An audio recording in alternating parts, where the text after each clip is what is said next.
Każda historia to nowe odkrycie, a rozmowa ma niezwykłą moc łączenia nas wszystkich. Jeśli te rozmowy są dla Ciebie wartościowe i chcesz być częścią tej podróży, zachęcam Cię do subskrypcji tego kanału oraz udostępniania odcinków, które mogą zainspirować także innych. Dzięki Waszemu wsparciu możliwe jest tworzenie jeszcze większej liczby takich rozmów. Dziękuję, że oglądacie W ogniu pytań. Podcast W ogniu pytań. Dzień dobry. Jeżeli widzimy się tutaj po raz pierwszy, ja mam na imię Oskar i jestem prowadzącym ten program. I moim gościem dzisiaj jest Barbara. Dzień dobry. Hej, hej. I dzisiaj porozmawiamy na tematach, na których w zasadzie ja się nie znam albo znać się nie powinienem, zważywszy, no widzisz zresztą jak to u mnie wygląda. No ale powiedz moim widzom, słuchaczom, czym się zajmujesz, co jest twoją pasją, co jest twoim hobby.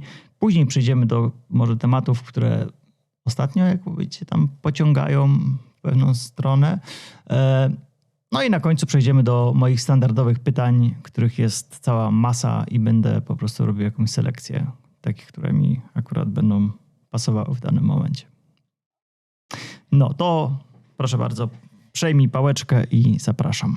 Hej, hej. Dzięki w ogóle, że mnie tutaj zaprosiłeś. Bardzo mi jest miło. Generalnie nie lubię opowiadać o sobie, no ale cóż, skoro nalegasz, to coś powiem. Więc Znaczy ja bym opowiedział o tobie, za ciebie, ale wiem za mało. okej. Dlatego tak w skrócie. Dobrze. Więc tak, jestem fryzjerką, edukatorką już. Zajmuję się tym ponad 10 lat, ale moja droga tutaj się nie rozpoczęła od tego, bo przyjechałam do Holandii jakieś 13, już prawie 14 lat temu, więc ta droga nie była taka prosta. Zaczęło się u mnie oczywiście, jak myślę większość ludzi tutaj, którzy przyjeżdżają, zaczęła się na szklarni i tak później się potoczyła do tej drogi właśnie fryzjerskiej. Jestem też oczywiście mamą 2 chłopaków, 3 i 6 lat, żoną i moim takim hobby jest, można powiedzieć hobby, bez czego nie wyobrażam sobie życia, to jest ruch, czyli sport. Lubię biegać, koszykówka. Generalnie lubię aktywnie też spędzać czas. Dobrze. Kiedy do Holandii przyjechałaś? W 2011 roku, to już 14 lat będzie w 14. styczniu. No, w Prawie, styczniu. no. Mhm. I co mówisz, zaczynałaś od szklarni, tak? Czy jakoś miałaś inną pierwszą swoją pracę? Nie, przyjechałam Holandii? tutaj, zaczynałam od szklarni, mieszkałam na domku firmowym. Przyjechałam tutaj, bo tutaj był brat mój i zaczynałam pracę na szklarni. Przyjechaliśmy tu razem z mężem, wtedy chłopakiem. Jejku, jak to już dawno było. O, czas leci. Tak, przyjechaliśmy tutaj, pracowałam na kwiatach, później na storczykach i w pewnym momencie dosłownie stojąc tam, pakując te kwiatki, myślę sobie, co ja tu robię? Nie chcę tak żyć, ja nie chcę pracować całe życie w tym kurzu, wiesz, na tej szklarni. Tak, skąd Wtedy to tak, znam? znasz to, więc tak, jakby nie znając też języka, myślę sobie, co ja mogę robić. No stojąc tam w tym miejscu, wyobraźcie sobie, jak ja stoję na tej szklarni, pakujemy się, co ja chcę robić. No i pierwszą taką stroną przyszło do mnie, że chyba ten sport, no ale z drugiej strony tak, paliłam fajki wtedy, imprezowałam. Mówię, i co ja będę tutaj reprezentować sobą, wiesz? Paląc fajki będę ćwiczyć, wiecie, dawać. A za chwilę pójdę zapalić papierosa. No nie. Ale też chciałam wrócić do Polski, zrobić studia AWF. Mój brat najstarszy też jest po AWF-ie i pamiętam, nie wiem czy on to pamięta, ale ja pamiętam jak rozmawiałam z nim i on mi trochę tą drogę też tak odradził, bo wtedy nie było pracy jako nauczyciel. My generalnie chcieliśmy wrócić do Polski. I tak sobie pomyślałam, co ja mogę robić. I tam pracowała z nami taka dziewczyna, która robiła też włosy, nie?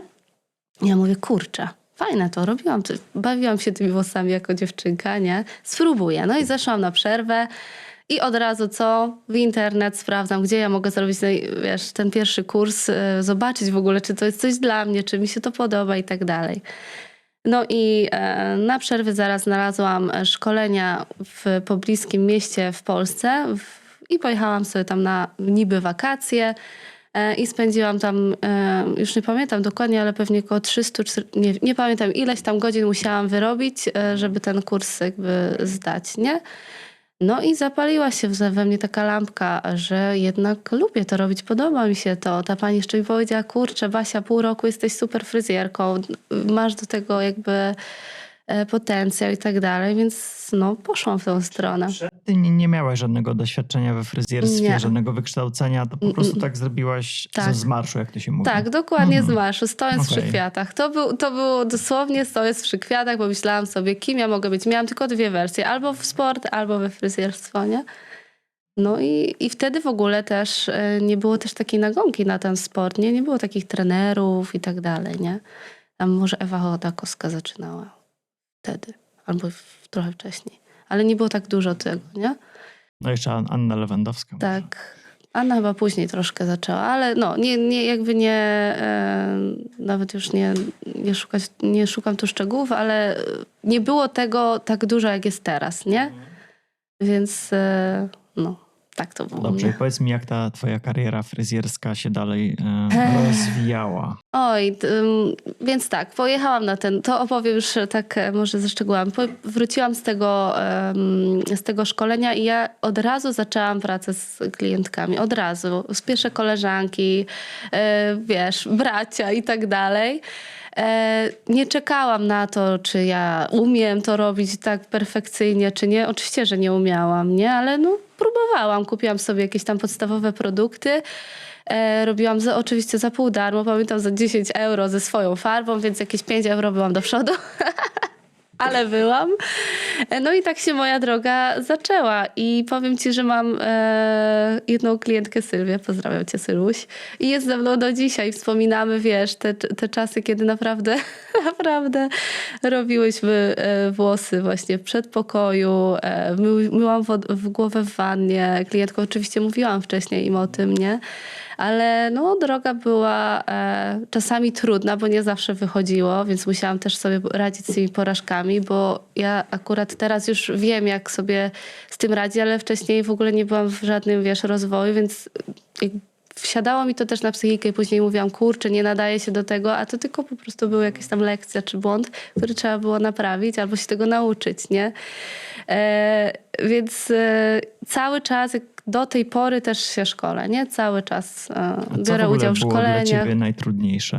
Czy samo nauczenie się tego fachu, czy nie wiem, prowadzenie firmy? Czy wszystko naraz? No bo nie. chyba wszystko było nowością dla ciebie. Tak, na początku w ogóle ja miałam taką zajawkę, to ja się tym cieszyłam. Wiesz, dla mnie tak, fascynacja, że ja na przykład jak czegoś nie wiedziałam, to ja chciałam się tego jak najszybciej nauczyć i zaraz szukałam kolejnego szkolenia i kolejnego, żeby po prostu jak najbardziej się w to wgłębić, nie? Takim najtrudniejszym to chyba była rozmowa z klientką i prowadzenie jakby do efektu końcowego, ale też Bałaś się, powiedzmy, oceny, że powiedzmy klientce się nie spodoba to, co zrobiłaś? no tak, tego się bałam, czyli jakby nie samej praktyki, ale tej rozmowy z klientką, ale też radzenia sobie w sytuacjach, kiedy klientka jest niezadowolona. No ale też jakby poszłam dalej w tym kierunku, nie? A po drodze teraz sobie tak przypomniałam, po drodze jeszcze miałam marketing.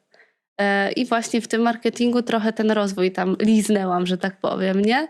I od tego się też zaczęło, ale tam też przełamałam swoje bariery, wyszłam ze swojej strefy komfortu, nie? Także tam dużo się nauczyłam, co też przełożyło się na fryzjerstwo. Mhm. No. Widziałem też na twojej stronie internetowej, że prowadzisz już teraz jakieś kursy takie indywidualne. Tak. O co tam chodzi? Więc jakby na Wytłumacz. tej drodze mojej fryzjerskiej, praca z klientkami, robienie włosów, super. Ale doszłam już do takiego momentu, gdzie miałam jakby całą wiedzę i co szkolenie to już było, kurde, ja to już wiem.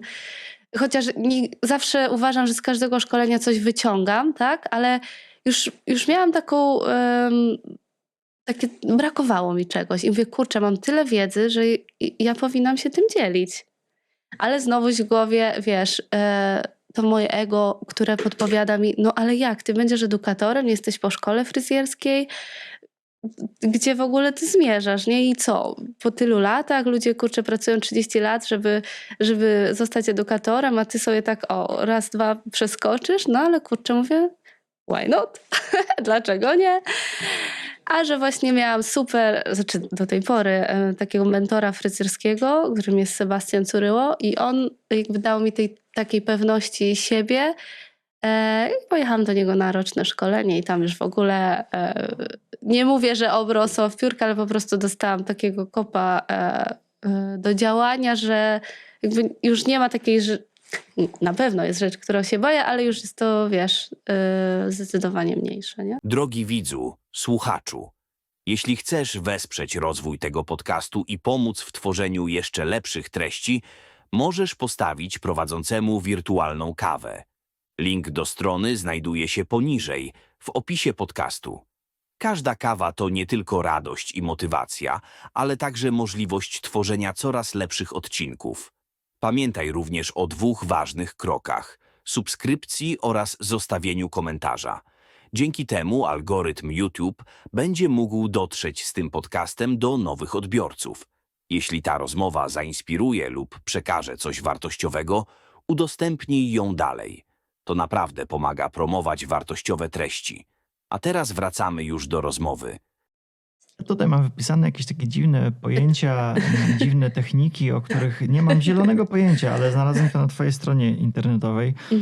Techniki. Jakieś techniki koloryzacji, jakieś AirTouch, tak. O co to w ogóle jest, o co w tym chodzi? Generalnie AirTouch jest techniką... Tak wytłumacz to jak facetowi. No dobra, no to jest po prostu wydmuchiwanie powietrzem, czyli suszarką do włosów. Okej. Suszarką do włosów wydmuchujemy włosy, a zazwyczaj na długich włosach kobiety mają, zazwyczaj, nie wszystkie, ale zazwyczaj tak jest, że rosną też małe włoski. I to się nazywają baby hairy, czyli takie dziecinne włoski, nie? Jakbyś mi teraz dał tu suszarkę, to bym ci pokazała, bo bym wzięła pasmo włosa, wydmuchałabym i takie małe włoski z spodu by wyszły, nie? Okay. No i to się dmucha suszarką i górną partię się rozjaśnia i to się nazywa AirTouch. I to powoduje, że są później takie płynne przejścia, miękkie, nie ma, właśnie naturalnie to wygląda, że teraz moda trochę idzie ku tej naturalności, to ta technika jest powszechna i powiem ci, że no, fajne efekty daje. Bardzo, bardzo Podejrzewam, lubię. że naszymi widzami bądź słuchaczami będą osoby, które jakby interesują się tym tematem, to tak na swoje usprawiedliwienie po prostu spójrzcie na mnie, no. Mam prawo się nie znać. Dobrze, powiedz, jakie jest twoje podejście do pracy z uczniami, którzy powiedzmy, nie wiem, czują się zagubieni w tej całej bańce fryzjerskiej, albo którzy skończyli właśnie jakąś taką szkołę zawodową fryzjerską i tam się, nie wiem, niczego nie nauczyli. Wiesz co? Czy w ogóle masz takich... Jak już jestem w tej drodze takiej edukatorskiej i spotykam nie tylko uczniów, ale też edukatorów, to ja mam wrażenie, że Polakom bardzo brakuje pewności siebie. Bardzo. I to jest takie moje duże spostrzeżenie, ale też to wiem z własnego doświadczenia, bo wiem, jak mi brakowało tej pewności siebie. I praca ze sobą właśnie pomogła mi w tym, że nawet jestem tu dziś i rozmawiam, bo kiedyś bym się nie odważyła. Ja też. No właśnie, więc wiesz na czym to polega, nie? Wiesz jak praca ze sobą, z samym sobą wpływa na... W Polsce system edukacji po pierwsze wpływa na to, że jesteś niepewna siebie, bo chodzisz do szkoły, czekasz na ocenę. Tak. Jakby każdy jest inny, więc szufladkowanie każdego, żeby nauczył się tego i tego dokładnie tak i tak. Tak, wynosimy to z domu, z dzieciństwa, z sytuacji w szkole, z sytuacji, które się działy na podwórku, tak? Więc... No chociażby system poprzedni, który padł w 1989 roku też niestety, ale dużo, miało to wielki wpływ. wnosi, dokładnie. Więc to, co zauważyłam właśnie wracając do pytania, to brak pewności siebie. Polscy fryzjerzy są bardzo uzdolnieni. Bardzo. Jesteśmy na tak wysokim poziomie w porównaniu nawet tutaj czy do innych krajów, tylko brakuje nam pewności siebie. I takiego, wiesz, podejścia, że ja mogę, ja dam radę, nie? Ale technicznie jest spoko. Technicznie jest super, naprawdę. Powiedz mi tak, może coś takiego prostszego, przynajmniej z mojej perspektywy prostszego. Prowadzisz zajęcia indywidualne czy grupowe? Prowadzę indywidualne i grupowe, ale też mam platformę online, gdzie tam mam lekcje i każdy może sobie obejrzeć z każdego miejsca na ziemi. To też był mój taki cel. Powiedz mi tak teraz, w takim razie, co wyróżnia twoje szkolenia na tle, powiedzmy, innych?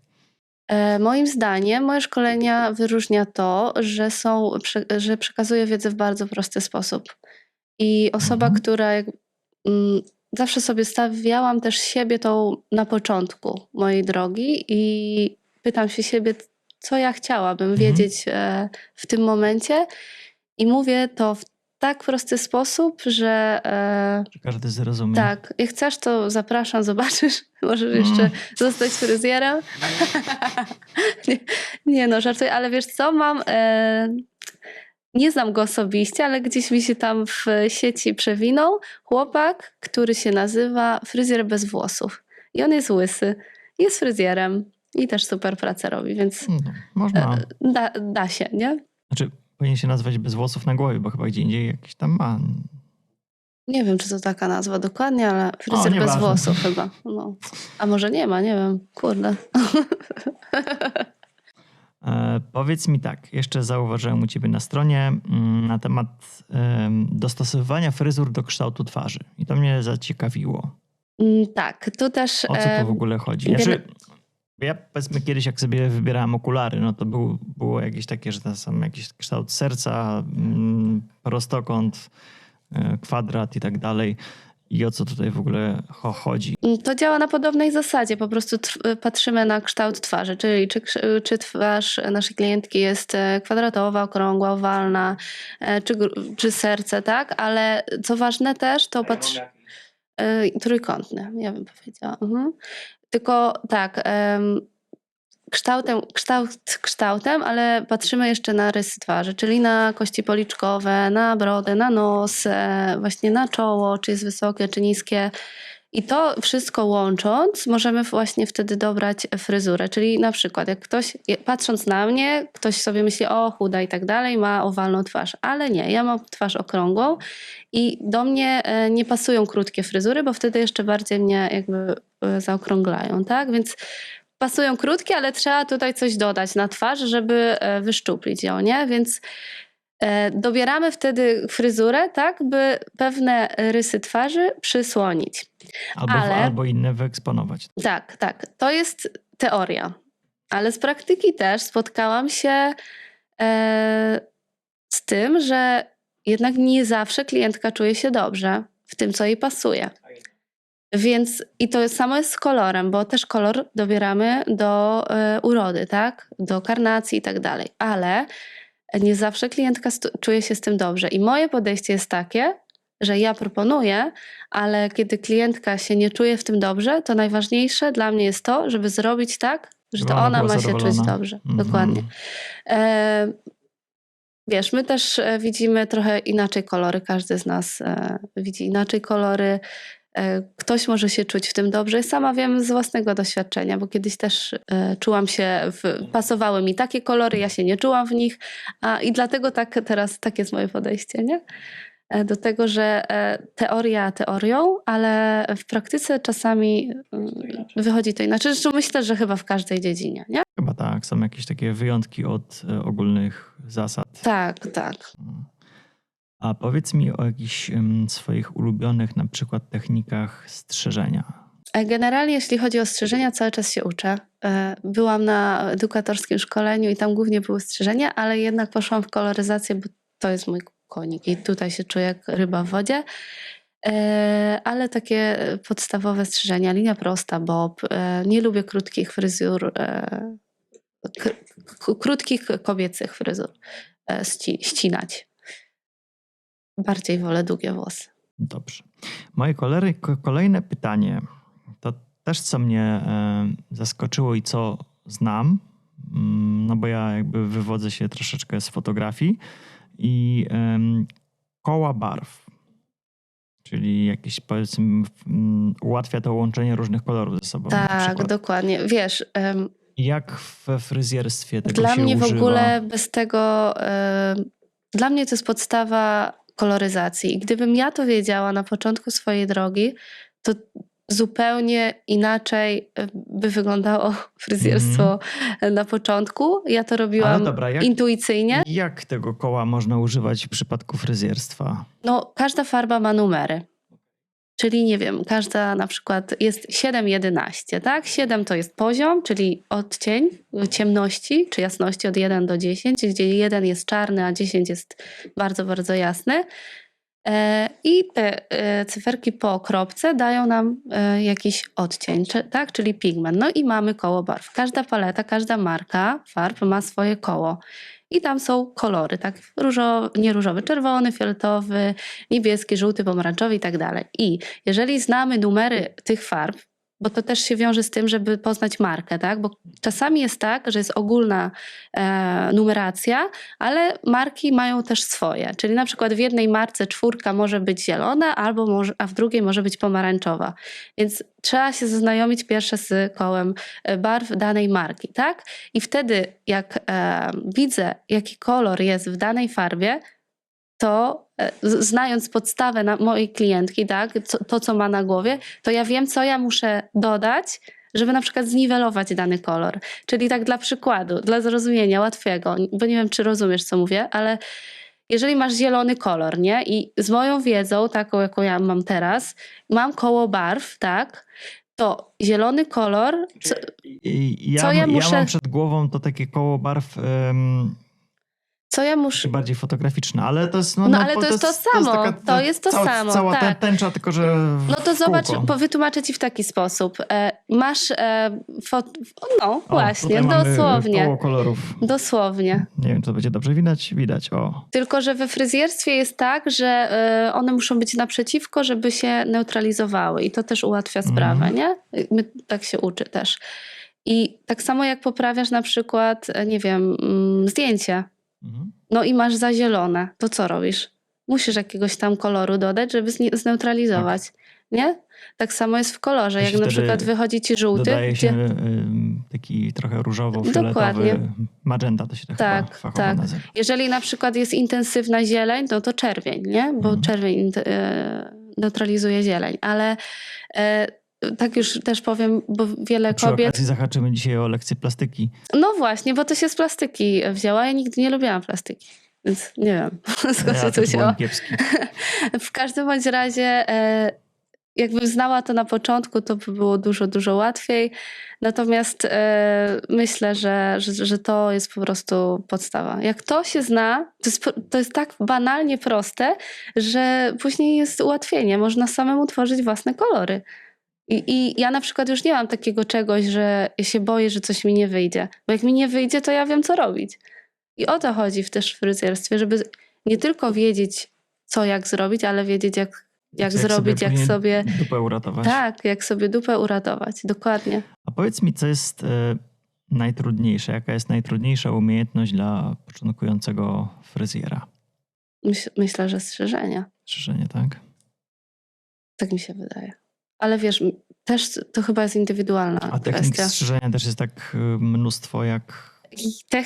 Technik nie, ale fryzur jest mnóstwo. Jeśli znasz 9 podstawowych ruchów, to możesz robić wszystko. To powiedz, bo ja znam tylko jeden cięcie. Tylko tak naprawdę, no ja nie czuję się też jakby konikiem, chociaż znam to, ale uważam, że w strzyżeniach najważniejsze, zresztą w koloryzacjach też, ale w strzyżeniach to praktyka. Trzeba szlifować cały czas, ścinać i dążyć do tej perfekcji, nie? Bo jeżeli znam ruchy, tak, wiem jak mam kierować nożyczki, jak mam kierować palce, jaka ma być postawa ciała, no to wtedy wystarczy tylko to praktykować. Mam pytanie, które teraz mi tak zaświeciło w głowie, bo pamiętam jak ostatnim razem byłem u fryzjera, to tak z 20 lat temu. O, no. Może nawet, nie no tak ze 20. Od 20 lat sam jestem fryzjerem. No i świetnie ci idzie. Siebie. Nie, no już właśnie mam odrosty, za bardzo muszę wyrównać. To zawsze fryzjerzy mieli takie dziwne nożyczki. Degażówki, no. Jak Degażówki. Nie wiem, po jakiej One służą też do ale... cieniowania, do budowania objętości, natomiast wielu fryzjerów uważa, że nie powinno się ich stosować. Wiesz, Z są takimi różne... ząbkami one Tak, były. są różne szkoły. Ja czasami używam, trzeba je umiejętnie po prostu. No, pamiętam, ktoś tak parę razy po głowie tym jeździł, ale ja nie widziałem wiesz, o żadnej co- różnicy. Nie widziałeś? Nie. Pewnie sobie po prostu fryzjer chciał ułatwić trochę pracę, bo też ja też korzystam, nie? Przy męskich strzyżeniach, chociaż też mówię zawsze, że nie jestem barberką i po prostu jak ktoś nie ma wymagań, to zapraszam, jak Powiem ci, nie, w tych to... czasach, kiedy ja ostatni raz byłem u fryzjera, to chyba nie było jeszcze barberów, nic takiego nie istniało. Teraz to już się brzytwy zrobiło i tak później dalej. Tak, popularne. tak. Przy męskich częściej tych degażówek się używa, przy damskich mniej. Wrócimy do motywacji. Co cię motywuje najbardziej w przekazywaniu swojej wiedzy? Co masz zamiar, żeby taki kursant po skończeniu swojego kursu Motywuje mnie- umiał? Motywuje mnie to, żeby zapalić taki w nich palniczek do działania. Że ta wiedza właśnie im pomoże w tym, żeby się stawali lepszymi, nie tylko w praktyce, ale właśnie w tym, żeby dawać im tą pewność siebie, nie? Bo dzięki temu, że my mamy wiedzę, stajemy się pewniejsi siebie na dany temat. Nieważne, czy to jest fryzjerstwo, czy to jest cokolwiek innego. Mówiłaś, że mamy problem z pewnością siebie, z taką wiarą w swoje możliwości, z niską samooceną. I czy ty jakoś pomagasz ludziom też tą pewność siebie we fryzjerstwie zbudować? Tak. Pomagam. Nie tylko właśnie to, że daję im tą wiedzę, bo uważam, że wiedza też daje nam pewność siebie, ale też no właśnie to jest taki mój chyba też plusik, który myślę, że mnie wyróżnia, że ja im pokazuję, że mogą, że oni mogą to zrobić, tak? I daję im taki trochę kopa w tyłek do działania. A odnośnie szkoleń online, jak się to u ciebie odbywa? Czy to Generalnie jakaś taka forma webinaru? tak, czy to jakiś- jest generalnie organizuję powiedzmy taki masterclass i on trwa 6 tygodni i Aha, na okej, każdy czyli to nie tydzień... jest jedno spotkanie, tylko Nie, ale teraz seria właśnie mam spotkań? w planach takie zrobić jedno spotkanie, ale mówię teraz o tym, co też jest na stronie.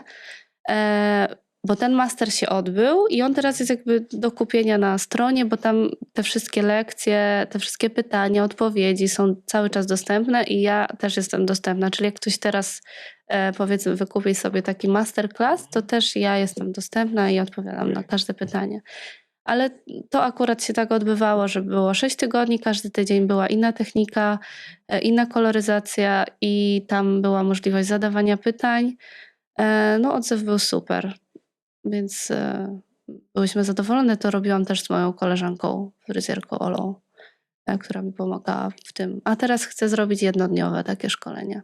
Czyli to są online. parugodzinne takie. No myślę, że cały dzień, bo to będzie taka długa koloryzacja, której, no dekoloryzacja, nie będę kwasowa, nie będę tutaj też owijać, ściąga się czarny kolor po prostu. To jest też taka zmora trochę fryzjerów. Nic mi to nie mówi, nie tłumacz, na pewno znajdą się osoby, które jak chcą, to wiedzą. No tak. Dobrze, powiedz mi, czy są we fryzjerstwie w ogóle jakieś takie trendy, tak jak w modzie? Oczywiście, że są. I No i koloryzacje. dobrze, jakie są trendy na przykład teraz na jesień- na bieżący rok? Czy to, to Na już i jest sezonowo O, też są, matko ale boska. też są na rok, chociaż wiesz co ja ci powiem, że ja tak obserwuję, że od kilku lat te trendy i tak naprawdę to wszystko się powtarza. Chociaż teraz widzę, że na przykład trendem jest to, że kobiety wracają do tej naturalności, nie? Czyli idą w stronę natury. Była moda na, na sztuczność, teraz jest moda na naturalność. I widzę też to, nie? Że zresztą sama też jakby idę w tą stronę, więc to jest fajne, nie? Że zaczynamy kochać siebie takim, jakim jesteśmy. To jest piękne. Aczkolwiek szaleństwo też jest wskazane czasami. Co kto lubi? O. Dokładnie, i to jest fajne. Zresztą sam widzisz, jak moda lubi wracać, tak? Teraz wszystko możemy robić, wszystko wiesz i co, mi się to bardzo podoba, bo każdy po prostu nosi to, w czym się lubi najlepiej, nie? Co mnie zaczęło śmieszyć, bo u mnie w szkole średniej, jak chodziłem, to było 20 lat temu, była moda na takie, wiesz, szerokie spodnie, bluzy z kapturem i tak teraz patrzę i to jest z powrotem to samo. Także moda wraca i uważam, że dzisiaj naprawdę wszystko jest w trendach. Powiedz mi teraz o relacjach fryzjera z klientem. Jak budować takie relacje? Czy te relacje są ważne, czy są mniej ważne? Tak, Czy są no. klienci tacy, którzy się pojawiają tylko na jedno spotkanie i już więcej nie wracają? Czy są tacy, co po prostu już Zostają. jak wpadną w to jak śliwka w kompot? Wiesz co, też uczę tego na szkoleniach, jak jakby rozpoznać klienta, jaką ma osobowość, to jest ważne, ale też wrócę do tego, jak ważna jest relacja. No bardzo ważna moim zdaniem, bardzo, bardzo. Jest to 70% sukcesu pomiędzy klientem a fryzjerem.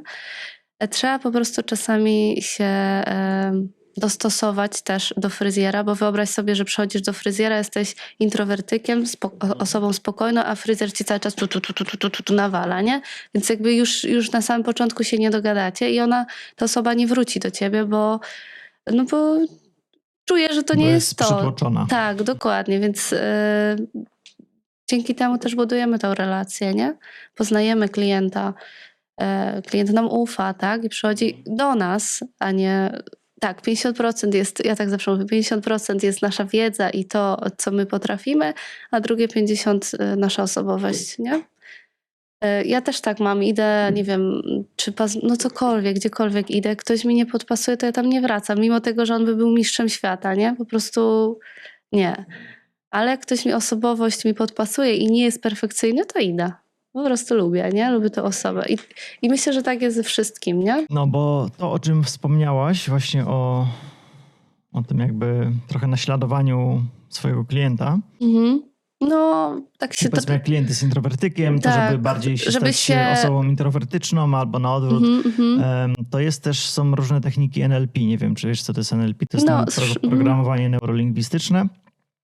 I tam na przykład w terapii z drugą osobą fajnie jest zbudować taką więź poprzez naśladowanie tej osoby. Czyli ruchów ciała, sposobu mówienia, szybkości mówienia i tak dalej, więc no to tak w ramach, powiedzmy, ciekawostki. To też fajne spostrzeżenie, no na pewno się przyda i mi i słuchaczom, ale co chcę też powiedzieć, że fryzjer to jest taki wielowymiarowy zawód, nie? Bo i psycholog, i psychiatra, i aktor, i dużo można tutaj A masz tak podczas swojej pracy, że klienci ci tam całe historie życiowe opowiadają, Tak. spowiadają się z różnych tam rzeczy, tak? Tak. Więc myślę, że każdy fryzjer tego doświadczył. Powiedz mi na temat połączenia fryzjerstwa i mediów społecznościowych. Bardzo ciekawe pytanie. No tak, wielu Nawet fryzjerów... jego tutaj nie ma, tylko tak sobie jakoś... Wpadło ci. Tak. Fajnie, że o to pytasz, bo... No bo ty jesteś bardzo aktywna na Instagramie z tego, co widziałem, więc stąd moje pytanie, jak właśnie można się wybić na Instagramie? Wiesz, do wybicia to jeszcze mi daleko, ale znam tą drogę, wiesz. Znam tą drogę i wiem, że to jest druga praca.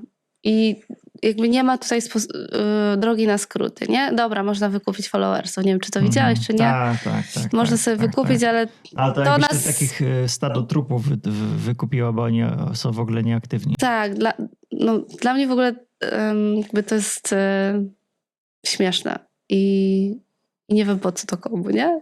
Bez sensu, nie? No ale... Dla cyferki. Dokładnie. No bo ludzie, wiesz... Nie chcę też mówić na ogół, ale dużo osób patrzy na to. Patrzy na tych followersów, nie? Kto ile ma. To nie patrzcie, bo można ich kupić. Tak, jak ktoś ma dużo, to znaczy, że jest fajny, nie? Że jest dobry. No ale dobra, mniejsza z tym. Generalnie łączenie właśnie social mediów i fryzjerstwa wiąże się z dużą ilością pracy i ja nie będę ukrywać, że to jest takie fajne i hop-siup. To jest po prostu drugi etat i druga praca, jeżeli jesteś sama, bo wiesz, są salony, które mają zespół i mogą to podzielić i to jest super rozwiązanie, tylko trzeba to po prostu zorganizować tak, żeby właśnie... No tak, ale osoba początkująca raczej wszystko robi sama. Dokładnie. Ja jakby jestem sama, pracuję sobie sama i sama też w tych socialach siedzę. Dużo też szkoleń przerobiłam na ten temat. Najważniejsza jest systematyczność tutaj i po prostu dodawanie nawet codziennie jednej rolki, bo algorytm Instagrama czy innych mediów tak działa, że po prostu on chce użytkowników i przyciągnąć, żeby oni jak najdłużej byli na tej platformie, tak? Więc... Wiesz co, też słyszałem, nie wiem, fajną taką rzecz, że zobaczmy, Facebook i Instagram no to są platformy darmowe. Tak. My jako użytkownicy nie płacimy za to nic. Ale tak naprawdę płacimy swoim czasem. Bo tak. przeglądając te rolki, przeglądając jakieś tam posty i tak dalej, poświęcamy swój własny czas, a za to firma, no w tym przypadku i Facebooka, i Instagrama jest to Meta, oni dostają za to pieniądze od reklamodawców. Tak, dokładnie. Tak to działa. Wiesz, możesz sobie puścić reklamę. Ja nie uważam, że to jest złe, no bo kurczę, wszystko jest dozwolone i nie wiem, czy obserwujesz takich dużych twórców i oni cały czas inwestują w reklamy. Ale co mnie też, bo ja jakby też dużo szukałam. Kurczę, może wiesz, z której strony? To też zależy od tego, jaką masz grupę docelową, nie? To jest też najważniejsze, kto jest twoją niszą. Określić tego swojego idealnego klienta, żeby też nie mówić do wszystkich, tylko jakby zawężyć tą swoją niszę, nie? To jest też ważne. Ja w ogóle mam ogromną też wiedzę na temat social i też uczę tego właśnie na swoich szkoleniach w międzyczasie, co robić, jak robić te zdjęcia, bo to też jest ważne. Sam wiesz, jesteś fotografem, tak, wiesz, ale u mnie marketing internetowy to po prostu leży i kwiczy. Ja próbowałem parę razy reklam na Facebooku i też nawet nie takie, że automatycznie, tylko jakieś takie już targetowane. Zero. Wiesz dlaczego? Bo nie ma systematyczności. Musisz codziennie po prostu być tam, wrzucać, działać, pokazywać siebie ludziom. Oni ciebie muszą poznać, tak? Co ty robisz, czym ty się zajmujesz i tak dalej. I też sobie nie dawać takiej presji, że ja już muszę mieć, wiecie, dużo. Po prostu dać sobie nawet 5 lat na to. Bo to jest droga, to się buduje krok po kroku. Ja, nie wiem, w tamtym roku, nie wiem, może miałam 1000 tych obserwujących. No już też nie mówię nawet o tych obserwujących, ale to jest chyba taki moment, że po prostu w którejś chwili to wypali samo.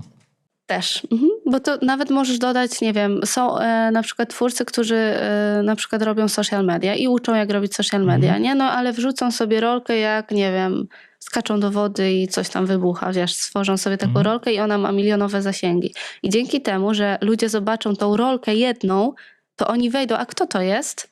I sprawdzają, tak? Wiesz, no mówię, to zależy od wielu czynników, od właśnie tego, jaką my mamy tą niszę, tak, do kogo my chcemy mówić i tak dalej, ale ja też cały czas mówię, kurde, tą strategię muszę, wiesz, ustalić, co mam robić po kolei i tak dalej. W ogóle Dominika Żak też od niej się uczę i ona napisała tak pięknie kiedyś i od 20, Jezu nie wiem, sorry, ale od iluś tam lat była prezeską Dizzy i od iluś tam lat dodawała na Facebooku i na Instagramie po kilka postów dziennie. Po kilka postów dziennie. I teraz zbudowała swoją markę osobistą i teraz uczy jak działać na Instagramie i teraz od jakiegoś tam roku czy iluś tam dodaje 2 rolki czy 1 rolkę dziennie. I ludzie jej pytają, jaka jest strategia. Dodawać. No wiesz. I ja mam na przykład wrażenie, że w przypadku moja perspektywa na to jest taka, że to strasznie dużo czasu kosztuje. Tak. I jeżeli ktoś to robi sam, no to czasami doby brakuje. Więc wiesz, płacisz za to rachunek. Po prostu. Albo ja byłam zafiksowana. Ja chciałam po prostu zobaczyć, czy to działa. Strasznie mnie to, wiesz, czasami irytowało, kurde, że działam, a nie widać efektów. Ale w pewnym momencie naprawdę ja dodawałam po jednej rolce dziennie. Teraz już akurat mam wiesz, ze względu moich przemyśleń mam trochę pauzę, ale było tak, że ja dodawałam codziennie jeden post, jedną rolkę albo dwie. Tylko to było, nie wiem, 2-3 miesiące, żeby sprawdzić sobie i ja naprawdę na przykład miałam, nie wiem, 189 000 wyświetleń w profilu tym głównym, nie? Bo teraz się patrzy na to głównie, nie? Na te statystyki górne, więc zauważyłam, że tak właśnie to działa, nie? Im jesteś dłużej, im poświęcasz więcej czasu na to, tym Instagram ciebie promuje bardziej. Tu oczywiście nie było żadnych reklam, nie? Bo Ale też umówmy się, że i na Facebooku, i na Instagramie, i chociażby na YouTubie konkurencja jest po prostu tak przeogromna, że przebić się przez tych wszystkich ludzi jest, ale to jest ciężko. znowu, wiesz, no właśnie i to jest, wiesz, to jest twoja prawda. Ja tak nie myślę, bo musisz spróbować. Musisz spróbować, dać sobie rok czasu, działać intensywnie, nawet po jeden post dziennie i zobaczę, że wystrzeli. Jestem pewna. Okej, czyli cierpliwość. Cierpliwość, czas i też sobie zaplanować to spokojnie, bo naprawdę to się tak wydaje, że to jest wiesz, trzeba poświęcić dużo czasu, ale ludzie na przykład siedzą i 2 godziny scrollują, a w tym czasie mogą sobie rozpisać tematy, jakie mają dodać na cały tydzień. Czy Myślę, jakie, że wiesz... w ogóle fajnie sobie zrobić na cały tydzień, czy na cały miesiąc taki plan. Dokładnie, no nawet nie na miesiąc, wiesz, osoba, która zaczyna to nawet na dzień wieczorem, co jutro mogę zrobić, co mam jutro zrobić, nie? I ja na przykład miałam taki dzień, że sobie poświęcałam na przykład od 8 do 11 po prostu nagrywam i ja nagrywałam po 30 rolek. Więc wiesz, to jest kwestia tylko organizacji. Mając 2 dzieci, pracując i wszystko się da, tylko trzeba wybrać po prostu swoje wartości i w którą stronę idziesz. Czy chcesz scrollować, czy chcesz, wiesz, dodawać. Czy na przykład, nie wiem, ja czasami płaciłam cenę taką, że nie spędzałam czasu z dziećmi, tylko mąż siedział z dziećmi, a ja coś robiłam w social, nie? Więc płacisz za to cenę, ale myślę, że to też jest czasami warte, nie? Kwestia priorytetów. Dokładnie, wyznaczyć swoje priorytety, swoje wartości i wiesz, niektórzy na przykład się nie widzą w tym, to jest też okej, no. Ale dla fryzjerów, jak już mamy tutaj... Tak, dzisiaj tą niszę przyciągamy, no to po prostu działajcie, bo w czasie pracy, robiąc włosy, koloryzację, wystarczy, nie wiem, 6 sekund filmiku albo 9. Robisz 2 sekundy przed, 3 sekundy w trakcie i 3 sekundy po. Jest 9 sekund filmik. Pomiędzy dajesz, wiesz, jakieś przejścia, które są dostępne na Instagramie. Napisów ci nie trzeba, podkładasz muzykę, wrzucasz gotowy post. Dla tych bardziej leniwych, powiedzmy, już samo zdjęcie nawet. Zdjęcie przed i po. Dokładnie, ale dodawajcie, bo ludzie jak przychodzą do nas, nawet jeżeli są z polecenia od kogoś, to oni zawsze pierwsze wchodzą na social i sprawdzają nasze prace. Zawsze. Więc myślę, że to jest taki priorytet, nie? No właśnie, a uważasz, że bardziej Facebook, czy bardziej Instagram? Czy może, dla mnie wiem, Instagram, TikTok? ale dla mnie Instagram. Wiem, że Facebook ma tam już z czasem wyginąć. Okay. Ale wiesz, jest, trzeba działać. Mamy taką możliwość darmowej reklamy, to czemu nie skorzystać, nie? Ja na przykład, ale to wiesz, to się też... To jest jakby wszystko połączenie. Dodajesz na Facebooka, to dodajesz na Instagrama i później dodajesz tą samą rolkę na Facebooka i TikToka. Ja tak robię. Dokładnie. Znaczy na Facebooka nie dodaję, ale muszę zacząć właśnie. O, też jak dodaję jakieś shortsy, w ogóle nie wiem, czy ktoś z tutaj obecnych ogląda. Są takie narzędzia, które w przypadku, no umówmy się, takiego podcastu, który trwa 2 godziny, to zrobienie takiego shortsa no trwałoby mnóstwo czasu.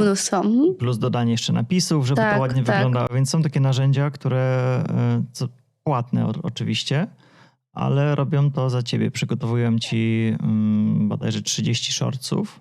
Podaj jedną stronę, może skorzystają. Opus Clip. No, ja też z niej korzystam. No. To Tam nie wiem, się ile to wrzuca. kosztuje, $17-18 chyba. Nie chyba, nawet nie. A to zależy od pakietu, jaki Aha, masz. ja wiesz? mam ten najniższy, to chyba tam No ja muszę 10 mieć, euro, ja muszę czy mieć tam trochę ile? wyższy, bo tam masz limit czasowy. Ty masz A że u dłuższe mnie, filmy, tak, no. że Ale no to jest fakt, bo ja jak robiłam live'y z ekspertami, to wrzucałam sobie na to i No. dosłownie tam 20 minut i jest 10 rolek, nie? Tak. Czy tam 15. w tym, Fajne to w jest. tym pakiecie, co ja mam, to mam chyba 5 godzin miesięcznie. No to To i super. tak mi trochę brakuje. Jak jeden podcast Podcast, trwa no. 2 godziny, drugi w następnym tygodniu znowu 2 godziny, to Mhm. już mam prawie limit.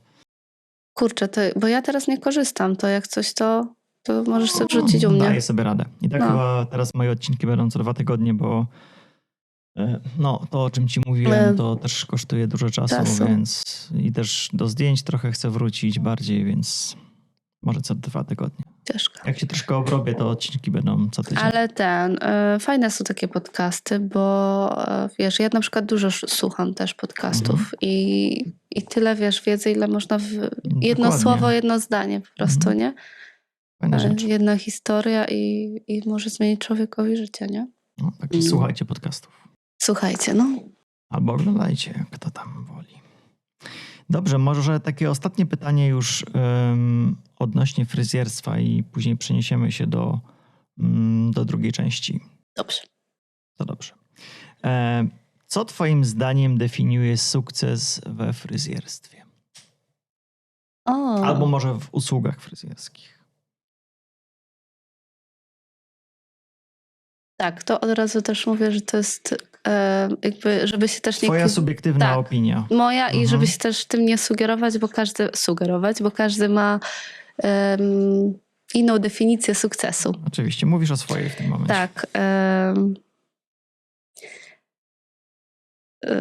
Jakby codziennie stawać się lepszą wersją samej siebie, czyli pod względem fryzjerstwa, czyli praktyki, koloryzacji, wiedzy na temat fryzjerstwa, tak, na temat koloryzacji czy strzyżeń.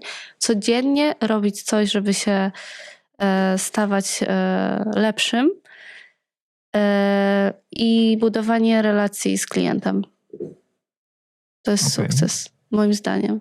Nie to, żeby zbierać laury, wiesz, jakieś tam nagrody i tak dalej, bo jak jestem w tym świecie, już tak wiesz, poznałam wielu ludzi, to nie chcę też tutaj mówić, bo ja nie byłam nigdy, ale to, co słyszałam, to nie jest też tak do końca, że ta nagroda się należy danej osobie, tylko są jakieś tam, wiesz, machlojki, że tak powiem. Żeby też nie patrzeć na właśnie dyplomy, na certyfikaty, czy nawet klienci, jeżeli nas tutaj po prostu obserwujecie. Ja mam chyba z 50 dyplomów i są schowane, bo dla mnie to nie jest, dla mnie osobiście to nie jest, fajnie też Curyła mówi właśnie, nie dla dyplomu, tylko dla ramki wiedzy. Wiem, że dużo osób na to patrzy, ale to nie jest najważniejsze. Najważniejsza moim zdaniem sukces w fryzjerstwie to jest wiedza, kontakt z klientem, dbanie o tego klienta i po prostu robienie też zgodnie ze sobą i czasami łamanie tych zasad wszystkich, które gdzieś tam nam książki i szkoły podpowiadają. Doświadczenie, jakie w życiu powiedzmy zebrałem, no to o wiele cenniejsze jest doświadczenie, wiedza danej osoby niż jakieś tam powiedzmy właśnie dyplomy. Dokładnie. Bo często można, nie wiem, dyplom gdzieś kupić albo sobie wydrukować. Wiesz, jak jest z dyplomami, nie? Dokładnie, także teraz bardziej jeszcze. to, co dana osoba reprezentuje, ale też warto popatrzeć na jakieś opinie, jakieś recenzje ludzi, którzy już współpracowały z tą osobą wcześniej. Dokładnie. No i słuchanie też klienta, nie? Ale też, wiesz, bo tak, tutaj fajnie z klientem, ale też wyznaczanie swoich granic, tak? Budowanie tej swojej pewności siebie. Po prostu stawanie się lepszym każdego dnia od siebie, nie od innych, tylko od siebie. Tak, taką to zahaczyła. No i mamy takie piękne podsumowanie. Dobra, druga część. Przechodzimy powoli. Gotowa? Możesz na te pytania odpowiadać krótko, bądź tak długo. Lub nie. Tak lub nie. Dobra. Ale nie ma takich pytań, na które odpowiesz tak lub nie. No dobra. Takich nie dałam. Specjalnie. Jestem gotowa. Dobra. Co cię motywuje każdego dnia? Marzenia. Okej.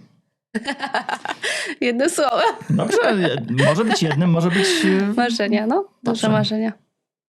A jakie jest twoje największe marzenie? Wolność. Czasowa, finansowa. A czym się ta wolność objawia? Jak u Że ciebie robię ta to, wolność wygląda? to, że robię to, co chcę. Znaczy już jestem No, w tym miejscu. no, Jestem już w tym miejscu.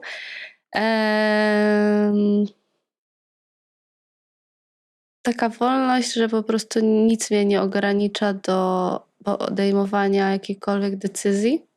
mhm.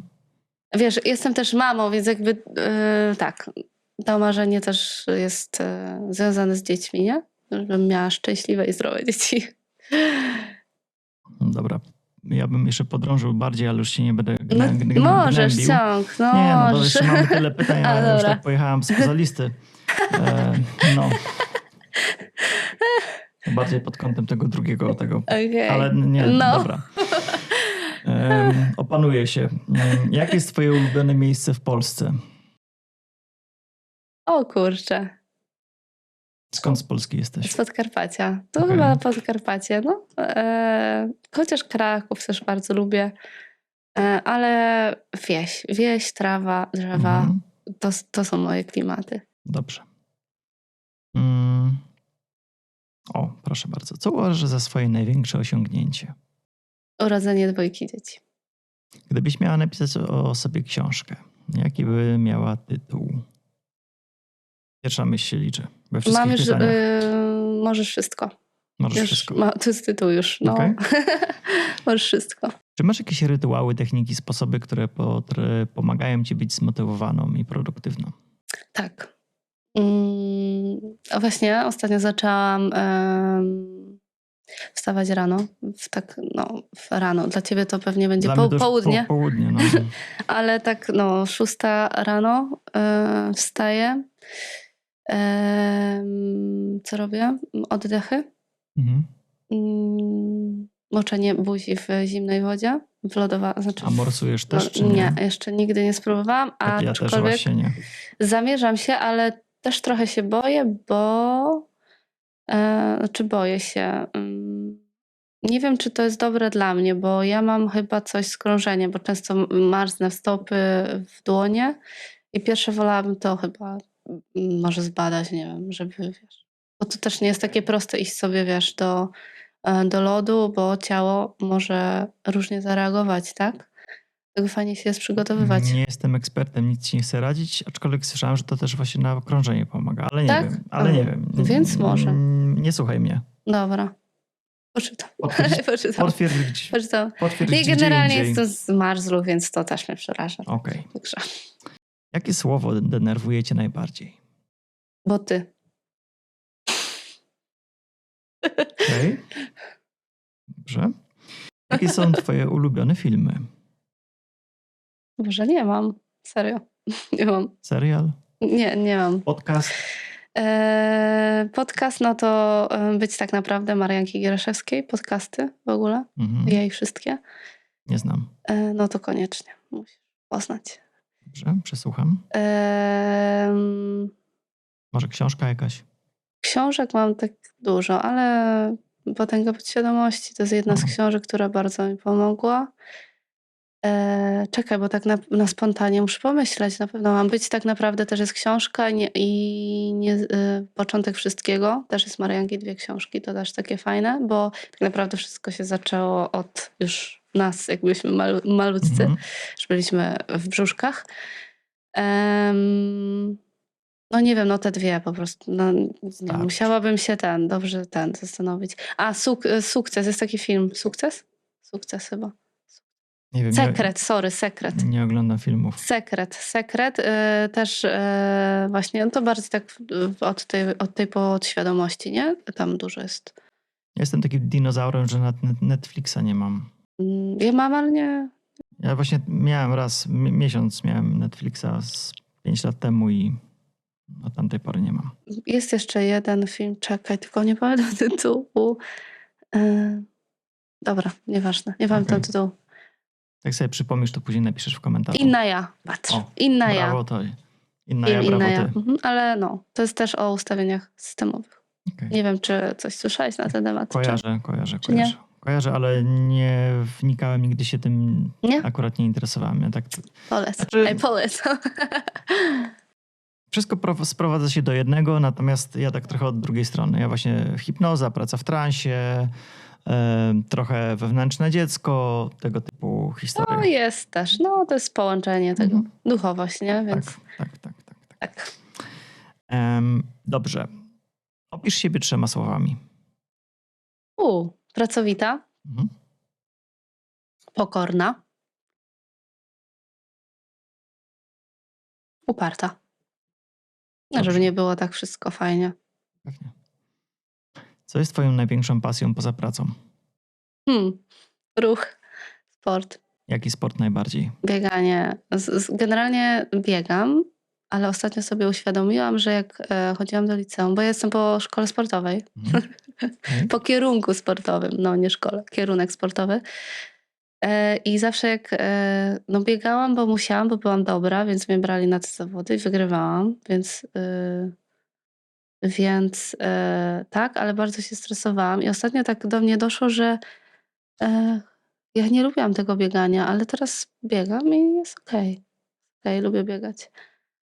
Ja w ogóle aktywnie spędzać czas, czy to rolki, rower, koszykówka. Mam jeszcze taki zamiar zapisać się na koszykówkę, bo chcę sprawdzić, bo kiedyś bardzo lubiłam. Zresztą koszykówka to chyba była moja najbardziej ulubiona dyscyplina właśnie. Mhm. I powiedziałam sobie, że kiedyś jeszcze wrócę, nie? Żeby zobaczyć, czy ja nadal to czuję, to co kiedyś czułam. Ale Chociaż bardzo- teraz jak w ogóle idziemy na boisko, to też lubię i w ogóle jak słyszę odgłos piłki, to od razu jest taki, wiesz, Coś cię wzywa. coś mnie wzywa, no. Nigdy nie jest za późno, także No wiem. zawsze można coś zmienić. Tak, tylko no teraz wiesz właśnie chodzi o te priorytety, nie? Więc no, na razie to nie jest najważniejsze. Dobrze, w jaki sposób najczęściej marnujesz czas? Skroluję. No wszyscy chyba w tych czasach. A na co wydajesz najwięcej pieniędzy? Na szkolenia. Co jest twoją największą słabością? Jejku. Muszę pomyśleć. Czekolada? Myślę, że jesteś taka perfekcyjna, że ciężko ci Nie znaleźć, jest, czy jest aż tyle że tego, jest na pewno trochę. No czekolada na przykład, no słodycze, chipsy. Chipsy. Wykupywanie szkoleń. To też jest słabość, nie? Bo to A czy masz czasami tak, że wykupujesz szkolenia, których nie robisz później? Nie. Albo może nie robisz do końca? Nie. Okej. Zawsze robię, ale później mam takie coś, że nie było mi to potrzebne. Też takie, Takie pochopne trochę. tak, no. Właśnie. Co jest największym wyzwaniem, przed którym aktualnie stoisz? O nie. Podjęcie decyzji. Ale ja nawet wiem złapałeś. jakiej. Tak, no ostatnio... Ale nie, to Nie, no dla nie mnie mów, to jest... nie mów. Nie? Nie mów. Bo czasami nie warto mówić o swoich celach, marzeniach, bo niekiedy nasza podświadomość już to, że ty powiesz komuś, to już uznaje za sukces i później już ci się nie chce na przykład. Więc lepiej... Muszę z tym posiedzieć. Ja już zapomniałem, więc mnie nie licz, że mi powiedziałaś. No. Dopiero jak Podejmę. dasz znać. No, I wtedy Dam. zaprosimy ciebie drugi raz tutaj, ja i widzowie, i porozmawiamy. już się tu widzę. Okay. Ja ciebie też tu widzę. No, dobra. Next one. Czy masz jakieś nawyki, które chciałabyś zmienić w sobie? Tak. Tak. Wstawanie jeszcze wcześniej rano. O 5:30 na przykład. Codziennie chciałabym wprowadzić jogę do swoich, do swoich poranków. Ale tak codziennie, bo teraz robię, ale jest to niesystematyczne, nie? Na przykład nawyk robienia rolki codziennie też bym chciała wprowadzić na sociale. Mniej przyklinać. No to Opus Clip może to za ciebie zrobić. No może, Tylko musisz zaplanować i muszę po kolei. i muszę nagrać, nie? To jest też, No, niestety. mniej przeklinać. jeszcze czuję, że złość mam gdzieś w sobie, więc z tą złością też chcę popracować. Też sobie to uświadomiłem ostatnio. Tak? Wiesz, dzieci U nam mnie się nie wiem, czy tak, dzieci, czy... i u mnie też się pojawia złość, taka frustracja. Już mi się nawet kamera wyłączyła. Dobra, będzie No, ujęcie włącz. na ciebie. Okej. Albo dobra. Włącz. Wracając do tematu, że na przykład mi się pojawia złość, taka frustracja, jak mam za dużo rzeczy do zrobienia, albo sfokusuję się na coś, że właśnie muszę coś obrobić, nagrać, zrobić, a na przykład nie jest mi to dane. Mhm. Nie możesz, bo coś Tak, tam ci przeszkadza w tym. Tak. Czyli No. głównie brak czasu na wszystko. Mhm. I to jest taka frustracja. Jak sobie, A plus jak dochodzi sobie z praca tym do radzisz? tego. Jak sobie radzę? Ciężko momentami, no ale też albo jakaś medytacja, forma wyciszenia. Ja jestem teraz w trakcie przerabiania kursu adepta, nie wiem czy kojarzysz Inner War Saga. Paweł Pawlak. Później ci poza kamerami o tym opowiem. I tam jest na przykład taki fajny trans pod tytułem Czarna dziura. I to polega na tym, że tak w skrócie przeogromnym, że wchodzisz do takiej swojej czarnej dziury, która ciebie otacza i to jest takie miejsce tylko i wyłącznie dla ciebie. Nie dochodzą do ciebie żadne zewnętrzne sygnały, bariery, jakieś tam pierdoły, tylko jesteś ty i twoja świadomość. Żadne myśli tam, wiesz, przeganiasz je i tak dalej. I to potrafi bardzo fajnie wyciszyć też. Także... Ja mam taki sposób, też mogę o nim powiedzieć. Też zaczęłam pracować z ciałem, słuchać swojego ciała i kiedy już nas dopada ta złość, to po prostu się zatrzymać i poczuć, gdzie ta złość siedzi i skąd ona wychodzi. I często jest tak, że przychodzą do nas sytuacje, na przykład z dzieciństwa, kiedy my czuliśmy tą złość. To znaczy, że po prostu trzeba to, nie chcę mówić przepracować, bo nie wiem, czy się da to do końca przepracować, ale po prostu zaczynać słuchać swojego ciała. Czyli na przykład nawet związanym z dziećmi, bo generalnie dzieci nam pokazują najwięcej, z czym mamy sobie jeszcze do posiedzenia. I nawet jak przychodzi frustracja w stosunku do dziecka, ja tu mówię z własnego przykładu, to zawsze się pytam wtedy siebie, gdzie to się wydarzyło. Wiesz, jak to się nazywa? To jest efekt lustra. Tak, to jest piękne, no. Ten efekt lustra. Chodzi o to, że na przykład już nie mówmy o dzieciach, tylko po prostu widzisz w pracy, czy masz jakiegoś klienta u siebie, który w pewien sposób cię, nie wiem, frustruje, drażni, irytuje, wywołuje u ciebie jakieś takie niechciane emocje i trzeba taką osobę potraktować jako odbicie w lustrze samego siebie i się zastanowić, czy przypadkiem w tobie ten problem też nie tkwi. Także jak was mąż wkurza, to wiecie, co chcecie tak. Czy żona, żeby nie było. A druga rzecz to, co mówiłaś, wszystko, że trzeba znaleźć w ciele emocje, nazwać ją, nawet sobie zwizualizować ją, tak. z czym ta emocja nam się kojarzy i tak dalej, i tak dalej. Tak. To jest też element pracy w transie. Tak? Super. Tak. Czyli no, tak jak mówiliśmy, że to jest wszystko połączone, nie? Jeszcze jest taka regresja, że po prostu tylko, że też tak sobie to robimy na co dzień, no to robimy to, bo nas kieruje umysł świadomy. Tak. On ma różne techniki, żeby się bronić przed trudnymi wspomnieniami. Natomiast w transie jest troszkę łatwiej to zrobić i docelowo przenosisz się do wspomnienia, które wywołuje, powiedzmy, te emocje, czy jakiś niechciany twój nawyk i możesz... nazwijmy to tak patrząc na smartfony czy na komputery, przeprogramować nie dane wspomnienie, ale twoje postrzeganie tego wspomnienia. No bo wiadomo, że historii się nie cofnie, ale postrzeganie na temat danej historii możesz przerobić. Pięknie, no podoba mi się to. Ja w ogóle też jestem w tym, no tak jak mówimy, że to wszystko jakby idzie w tym samym kierunku. I tak jak mówisz z tym lustrem, to jeszcze tak do fryzjerstwa trochę wrócę. Jeżeli przychodzi... Kiedyś ktoś mi zadał pytanie, jak sobie radzić z trudną klientką. To, że ja zawsze odbywałam to, że przychodzi do ciebie trudna klientka, to znaczy, że tobie ona coś ma pokazać i jeżeli ona cię wkurza bądź cię czymś irytuje, to sprawdź to w sobie i podziękuj za to, że po prostu możesz to wyleczyć, uleczyć. No. Bo właśnie ja ci powiem tak, że ja naprawdę mam super teraz klientki, ale wiem, że to jest moja praca. Że to, że ja zaczęłam pracować nad sobą i ze sobą, ze swoim wnętrzem, to właśnie też się przełożyło na to, jakie mam klientki. Jaka była twoja pierwsza praca w życiu? Pamiętasz? Truskawki. No. Byłam na truskawkach i Ale w Polsce czy tutaj? No, w Polsce. Nie wiem, ile miałam lat. Truskawki i dostawaliśmy złoty 50 za koszyk. Wow. Także powiem ci, no, kupiłyśmy sobie chyba bluzkę na dyskotekę czy coś tam, nie pamiętam. Okay. Ale tam też było ciekawie. I co najlepsze, później pojechałam do Anglii na maliny. Tak chyba z deszczu pod rynnę. Tam już trochę więcej zarobiłam, bo zarobiłam sobie na laptopa i prawo jazdy.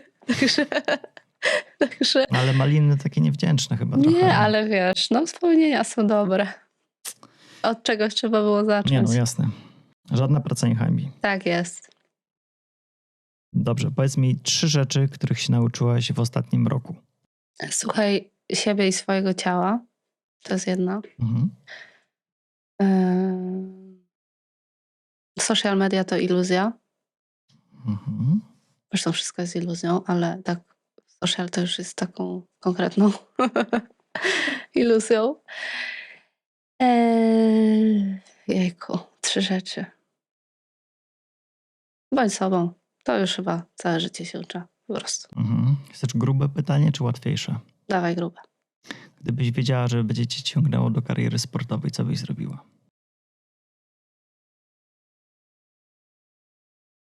Poszłabym w kierunku sportu. Okej. Dobrze. Jaki jest twój największy lęk? Wiedziałam, że to pytanie mi zadasz. Przyciągłam sobie. To jest największym lękiem. Nie wiem, naprawdę. Jak tu jechałam, to sobie myślałam o tym. Serio. Ale akurat to zadałem nie z premedytacją. Co jest największym lękiem, ale wiesz co, To właśnie... jest po prostu na mojej liście. To poprzednie Ja wiem. wymyśliłem. Wiesz co, jest to chyba coś z dziećmi związane, że coś się im stanie. Okej. A czym to może być spowodowane? Nie wiem. Dzieciństwem? Nie wiem. Znaczy na pewno wiesz. Znaczy, no, gdzieś to siedzi w środku, nie? Ale generalnie nie boję się na co dzień, ale jak tak pomyślę o tym, czego się najbardziej boję, to chyba tym, że coś może się im stać. Spokojnie, nie będę robił żadnej sesji hipnozy. No. Dawaj, wejdę. No, nie Na żywo, ej. Chyba nie mamy tyle czasu, No. bo to sama indukcja trwa z 15 minut. O, No. A jak No, ty jeszcze ale- nigdy nie przerabiałaś tego, to nawet może i dłużej. Także nigdy o tym nie myślałam, ale fajna sprawa. mam chyba dużo lęków generalnie w sobie jeszcze. Tak mi się wydaje, wiesz. Bez tego chyba... A to każdy ma. Dokładnie, bez tego to chyba było ciężko nawet To funkcjonować. zobacz, nawet jakiś psycholog, psychiatra, osoby takie powiedzmy z tej branży oświeceniowej, rozwoju duchowego, każdy ma. Tak, Bo tak, to nie jest tak. sposób przerobić wszystkiego. Jak W ogóle lęk każdy jest człowiek ma naturalną po cechą człowieka, tak? Tak. No, Każdy ma w sobie po kilka, Tak. kilkadziesiąt, kilkanaście albo nawet tysiące różnych schematów. Schematów, oczywiście. To nie sposób, żeby to wszystko przerobić. Tak. Życia nam by zabrakło. ja też mówię właśnie, bo kiedyś, wiesz, było tak, że kurczę, ile jeszcze, ale to jest do końca życia i z tym się trzeba pogodzić i żyć po prostu, nie? No właśnie, wracając do dzieciństwa. Mhm. O, Kim ciekawe. chciałaś zostać, jak byłaś dzieckiem? Nie miałam takiego czegoś. Okej. Nie miałam marzeń. Miałam jedno duże, ale nie powiem. Okej. Tajemnica. Tajemnica. Dobrze. Może kiedyś powiem. W kolejnym odcinku. Tak. Dobra. Gdybyś mogła zamieszkać w dowolnym miejscu na świecie, gdzie by to było? Tam, gdzie jest ciepło. I kiedyś myślałam o tym, ale i nie wiem, czy ciągnie Jest mnie. dużo miejsc, gdzie jest ciepło. Nie mam takiego miejsca chyba. Ja bym chciała... Chociaż właśnie, to jest też takie, wiesz, wiele razy sobie zadawałam to pytanie i nie mam jednego miejsca, bo tak z jednej strony chciałabym mieć las, ciszę i w sumie budujemy dom w Polsce w takim miejscu i spokój. A z drugiej strony nie chciałabym mieć chyba jednego miejsca.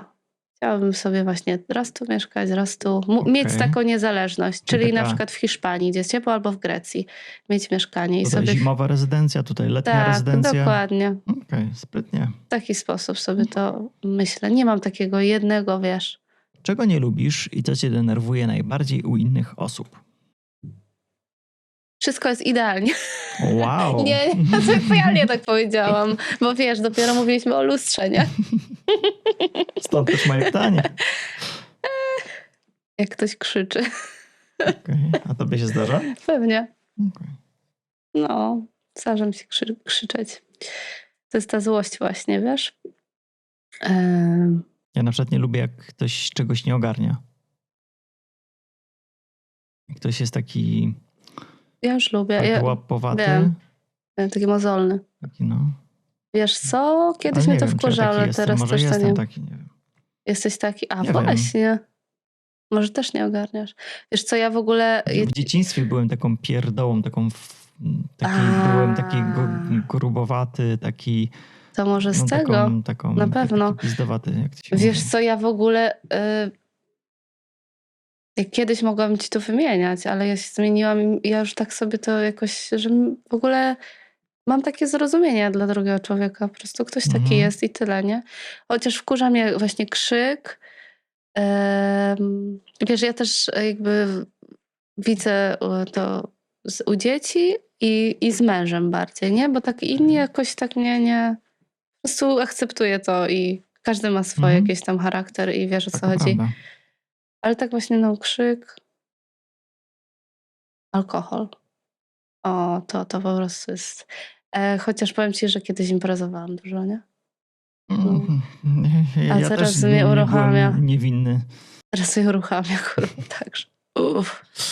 Ale też, no, głównie jak na przykład, i to nawet, wiesz, to głównie osób z bliskiego mi otoczenia, bo jak ktoś tam, wiesz, obcy, to No to daleko, nie? niech sobie robią, co chcą A przecież. tak to alkohol, no. O, no, to jest taka jeszcze moja. Bo ja tak, wiesz, przez całe życie praktycznie zastanawiałem się, chodząc do różnych prac i tak dalej, do których przeważnie ja nie lubiłem chodzić, zawsze się tak zastanawiałem, to będzie wycięte. A tak macham Czemu? ręką. Mów. Nie, po co? No przecież fajnie. I tak to się też zawsze zastanawiałem, no bo dobra, może puszczę, zastanowię się. No, Zastanawiałem się, jak to jest, że ja na dane miejsce pracy patrzę tak, że no po prostu jestem tu, bo muszę i nienawidzę Nie. tego miejsca, a są osoby, które wiesz, przychodzą tam pełne motywacji, radości, czują, że to jest ich miejsce takie, wiesz, wymarzone i o co tutaj chodzi, nie? Że różne osoby mają po prostu różny punkt widzenia. Zawsze tak miałeś? Praktycznie tak. Czy dopiero teraz na przykład jak Nie, jesteś... to już Zawsze. dobre 20 lat albo i więcej. Mhm. Zawsze takie pytanie gdzieś tam we mnie. A co cię się powstrzymuje pojawiało. przed zmianą? Lęk. Przed czym? Przed porażką. A co najgorszego mogłoby się wydarzyć? W zasadzie to nic. Bo równie dobrze mógłbym inną pracę znaleźć wtedy. Nie Masz wiem. odpowiedź. No. I ja Przerabiałem już te pytania ja też. też mam taką odpowiedź. No. Więc trzeba działać. Tyle. Dlatego działam. No, Działam. po kolei plan. No. Nawet wiesz, nawet czasami, wiesz, wszyscy mówią rozpisz sobie plan, strategię, czasami po prostu trzeba zacząć i tyle. I to jest ta strategia. Jak się Ruszyć. zaczniesz rozpisywać strategię Tak, i to tak dalej, później i się tak dalej, przerazisz. to nie, to nawet nie o to chodzi. To spędzisz całe życie na rozpisywaniu Tak. strategii i zastanawianiu Tak. się, jak to zrobić, Tak, zamiast tak. na tym, żeby działać. Tak, a tak naprawdę wszystkiego uczysz się w praktyce, nie? Oczywiście. Więc ja nawet jeśli chodzi o to fryzjerstwo, jak stałam wtedy na tej szklarni, to sobie mówiłam, pierwsze co do mnie też przyszło, to czego ja nie chcę. Wiesz, ja nie chcę mieć szefa, ja chcę sama sobie jeździć na wakacje wtedy, kiedy ja chcę, a nie ktoś, nie chcę się nikogo pytać. Chcę być sama sobie szefem, nie? I ja w ogóle się nie zastanawiałam, co i jak, czy ja firmę jakąś kiedyś, w ogóle nie myślałam o żadnym salonie, żeby po prostu zacząć tylko to robić.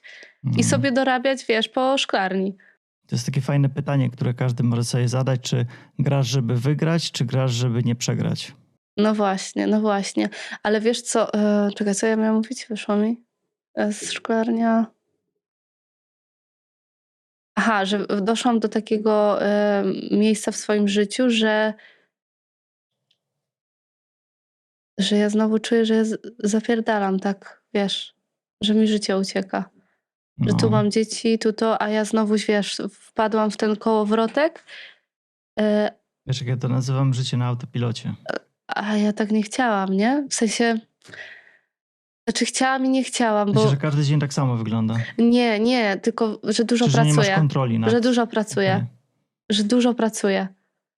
Wiesz, o co chodzi? O to, Mhm. że tam na szklarni też napierdzielałam od 6 do 6, a teraz napierdzielam rano, w dzień mam dzieci, wieczorem do 10. Rolki, nie rolki, jakieś Tak, szkolenia. tak, że jest takie a jeszcze. I co sobie mówię, że tyle, koniec, to za chwilę... Ale wiesz, z drugiej strony też sobie myślałam, ja taka jestem po prostu. Ja taka jestem. Że nie lubię, ja lubię ruch, ja lubię jak coś się dzieje, wiesz, nie lubię siedzenia na dupie i nic nie robienia. Bo mi szkoda jest życia. No, wiesz, A dlaczego tak myślisz? no nie wiem. Ja taka jestem po prostu. Z czegoś to wynika. No, nie wiem. W dzieciństwie też taka byłam, szogun taki, wiesz, wszędzie tu, tam, tu na drzewo, tu, wiesz. Dobra, bo ci znowu terapię zacznę robić. No tak, skąd się to bierze, nie? No wszystko, wiesz, wynika z jednego, nie? Czego cię uczy udział w tym podcaście, tak a propos? O, też fajne pytanie. Pokazuje mi to też jak... Żeby więcej nie przychodzić na podcasty. Nie, absolutnie. Właśnie podoba mi się to, mogę przychodzić. Ale pokazuje mi to, jak się zmieniłam. Ja w życiu kiedyś bym tego nie zrobiła. Bo bym się wstydziła, bałabym się, że o coś mnie zapytasz, co nie będę chciała, wiesz, mówić. Bałabym się w ogóle, że kamera tam stoi tam. A wiesz, że za 10 lat oglądając ten podcast będziesz twierdziła, że ale ja głupoty No gadałam. wiem, bo jak teraz oglądam pierwszego live'a, to się śmieję z siebie, To nie? jest tak samo jak z tatuażami. Robimy sobie tatuaż, Tak. ale zajebisty. A 10 lat patrzymy, Weź, bo mam na 10 całą lat rękę. później patrzymy na ten ja tatuaż i odjebałam. po co mi to było? Zajebałem, nie? O. No, więc... Ale to dobrze, to znaczy, że człowiek się rozwija, nie stoi w miejscu. Tak, dokładnie. I to mi tak pokazuje, że jestem i czuję się taka, wiesz, sobą i czuję się dobrze, nie? Wiesz, w rozmowie nie mam nic, żadnych jakichś tam ograniczeń, że się czegoś boję, lękam, po prostu mam taki luzik. No i o to chodzi. Tak, no, to fajne jest takie uczucie, że... No dobrze. A ty? Czego ja się uczę? Ja w Z ogóle ludźmi jak ja słuchaj. ten podcast zrobiłem, żeby nie żeby wyjść ze strefy komfortu, tylko żeby tą strefę komfortu poszerzyć. Mhm. I no bo ja zawsze byłem, ale to też już wiem, że z czegoś wynika. Byłem osobą nieśmiałą, zamkniętą w sobie, introwertyczną i ja już tak właśnie z 15 lat temu szukałem odpowiedzi. Pierwsze, co mi wyszło, to, że właśnie jestem introwertykiem. I później tam cały czas głębiej sięgałem. Ale właśnie zacząłem od zdiagnozowania tego, że jestem introwertykiem. No i tak w tym roku jakoś, nie wiem, chyba jakiś podcast oglądałem na YouTubie. Nie wiem, czyj. Być może to był Przemek Górczyk, nie pamiętam. I tak stwierdziłem, że kurde, a może by podcast zrobić, bo ja do tej pory zajmowałem się fotografią i tak stały te aparaty, stały te wszystkie wszystko. lampy, kurzyły się, bo też mnie jakoś ta fotografia chwilowo wypaliła. I mówię, kurczę, a może by podcast zacząć nagrywać? Jedyne, co muszę kupić, to właśnie te mikrofony i tak dalej, nie? No i tak od Świetnie. pomysłu do realizacji zajęło mi to ze 2 tygodnie. No. I tak I działasz. wyszło. Super. W ogóle wiesz, że my też, dlatego ja mówię, że taka jestem, bo my te właśnie swoje, co my uważamy, że jest złe, możemy zamienić w zasoby. I właśnie ty ten swój spokój, to, że taki jesteś, możesz właśnie wykorzystać do tego, że potrafisz słuchać, nie? Staram się. To, że ja na przykład jestem taka i tu chcę i tu i to jestem tak zorganizowana, że potrafię zrobić 10 rzeczy naraz w jednym momencie, nie? Dokładnie. Więc jak ja kiedyś się zastanawiałam, dlaczego, wiesz, ja nie potrafię odpoczywać, ja nie to, ale ja to teraz akceptuję i to jest fajne, nie? Znaczy, Właśnie dlatego, że o czym potrafię sobie... To, o czym ty mówisz, na przykład tam parę rzeczy No. naraz, to ja już mam zwarcie normalnie w głowie. No widzisz, no właśnie, no, ale wiesz, no jest spoko i to jest dobre, bo ja potrafię zrobić obiad, a w międzyczasie tu zrobić jeszcze to i tamto i owamto i jest okej, nie? Ja się teraz I tego to jest mój uczę. potencjał na przykład, nie? A ja się uczę odpoczywać. O, Uczę się, no. ja też nie umiem. Ja mam teraz tak grafik wypełniony, że jeżeli mam jakiś wolny dzień albo wolne popołudnie, zawsze coś tam wetknę. No właśnie. Więc tak. Każdy się A czegoś to też uczy. z czegoś wynika niestety. Tak, ale wiesz, też chodzi o to, żeby też sobie nie popaść w paranoję, tylko Z umiarem. ja na przykład właśnie zaakceptowałam to, że taka jestem i jest okej, nie gnębię się za to, że wiesz, że robię 5 rzeczy. No po prostu robię i tyle. I to jest fajne, że Wiesz, zrobię. no, jeżeli coś ci nie przeszkadza, Tak, no to po to co po to co zmieniać? zmieniać? Dokładnie. A kiedy pierwszy raz sobie uświadomiłaś, że nie jesteś już dzieckiem? O, Jezu, wiesz co?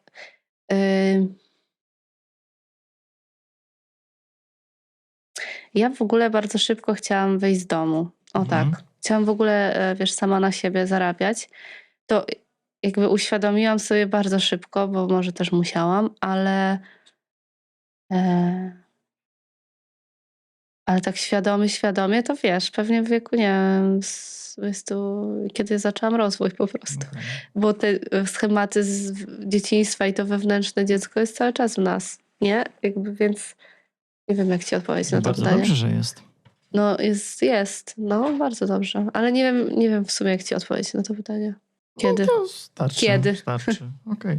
Nie musisz daty podawać. Tak, słuchaj, 22 grudzień. No tak przed świętami. Tak, bo to moje urodziny. Okej.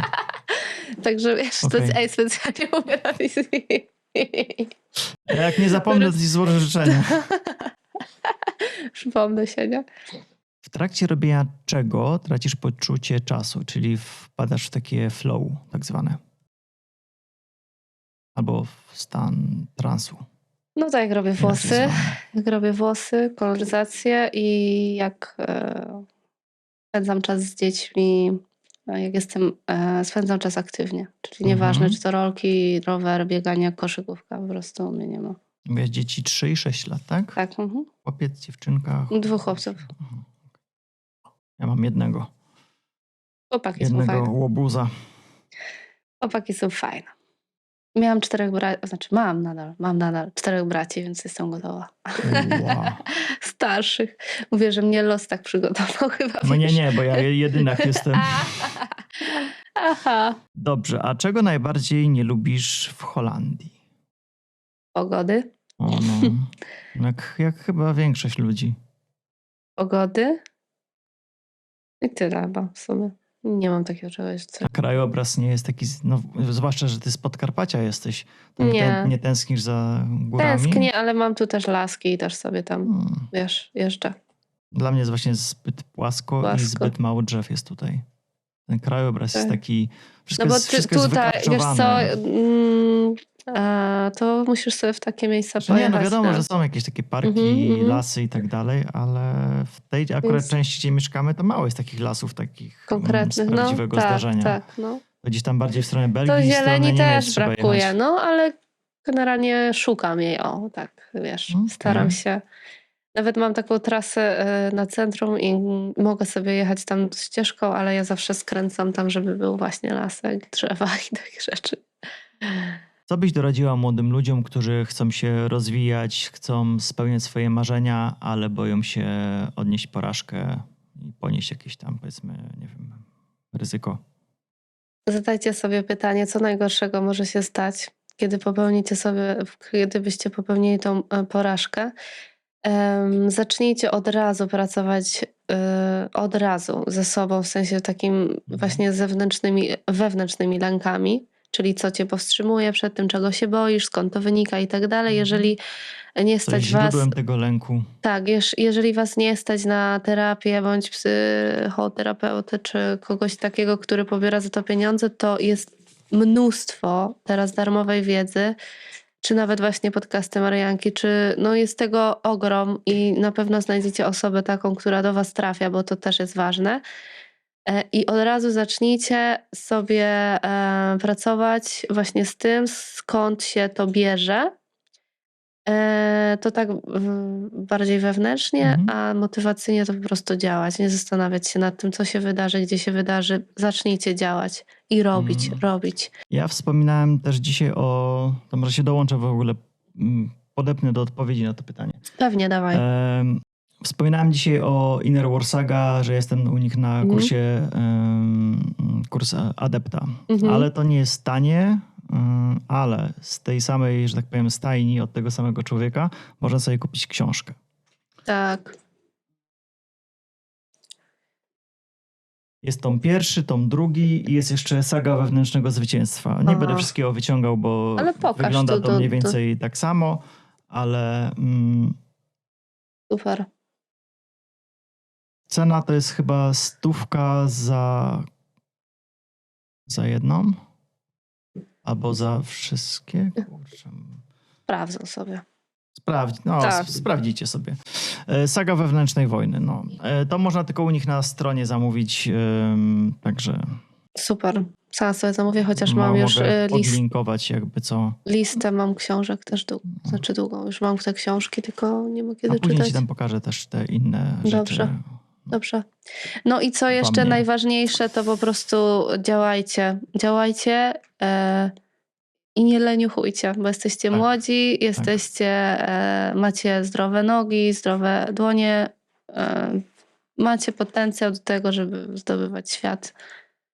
I działajcie, bo nie mówię, że ciężka praca, wiesz, zawsze jest okej, ale po prostu trzeba czasami spiąć dupę na początku i po prostu zacząć działać, nie? A nie tylko siedzieć i narzekać.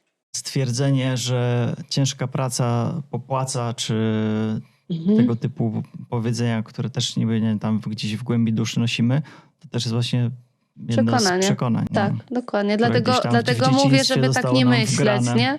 Dlatego mówię, żeby tak nie myśleć, ale też, żeby sobie nie brać... Wiesz co? Ja ci powiem tak, bo ja kiedyś tak sobie też myślałam, ale z drugiej strony wolisz myśleć, że ciężka praca popłaca i jakby działać i spróbować ciężko pracować, czy mieć przekonanie, że leżenie spowoduje, że pieniądze spadną ci z nieba. No bo tak samo te medytacje, te rozwój, słuchajcie, rozwój jest super, ale to też jest czasami pułapka właśnie, tak, bo ludzie mają jakieś zbyt wygórowane w ogóle oczekiwania. I myślą, że będą siedzieć, medytować i samo przypłynie. Właśnie, że nie. Tu trzeba dojrzeć jakby do tego środka, ale po prostu robić swoje w tym świecie, w tej rzeczywistości, nie? No, bo inaczej... Dokładnie. Z tego. Czy masz jakąś złotą myśl, jakieś podsumowanie, coś, co byś chciała przekazać widzom, słuchaczom? I o to zawsze proszę moich gości. Cokolwiek. Wykorzystuj swój potencjał na maksa. Na maksa i bądź sobą i rób swoje. Po prostu. To, co inni pomyślą, to nie jest twoje, tylko ich. Dokładnie. I co jeszcze? Tyle chyba takiego najważniejszego. Jak to zrobicie, co powiedziałam, to już popłyniecie sobie. Maszcie, ogromne marzenia miejcie. Nie, wiecie, nie chcę mieć, nie wiem, fajne ciuchy, tylko po prostu willę z basenami. Siła wizualizacji to jest. Takie marzenia miejcie, że aż powinny was po prostu przerażać i powinno się wam chcieć płakać, jak sobie o nich myślicie. A zobaczycie, że za 10, może nawet za 5, może za 20 lat się spełnią. No. Się nie poddawajcie. I idźcie w tym kierunku, w którym wam podpowiada serce. Ja sobie to muszę odsłuchać. To też. To ostatnie zdanie.